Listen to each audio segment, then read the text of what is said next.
Do you have any heroes? Oh, yes. Who you do? Many. Really? Yes, many. Who are they? I suppose the great, well, there are the, you know, in England, Churchill is, you know, I know he's a little out of fashion with a lot of young people, you know, who send him up a lot, and I'm abject hero, worshiper of Winston's. And I think the greatest man I ever met was George Marshall. One night, we were at a big dinner, a banquet, all the brass. The war was still on. I was the only civilian who was going to sit on the dais, as we call it in America.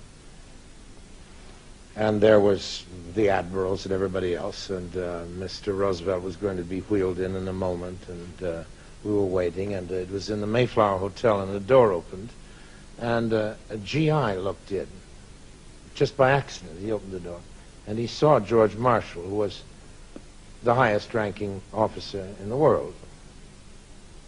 He said, "You're General Marshall."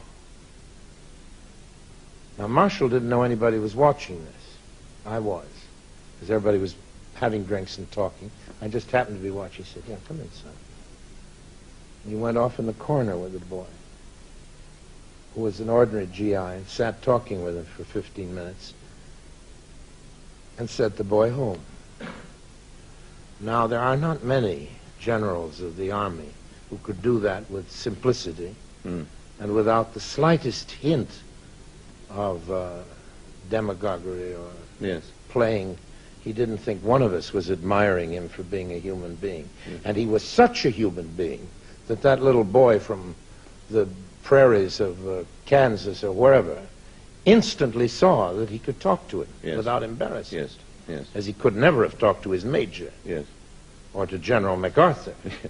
You know? To Patton, though. Oh, certainly not to Patton, not unless he had his guard up.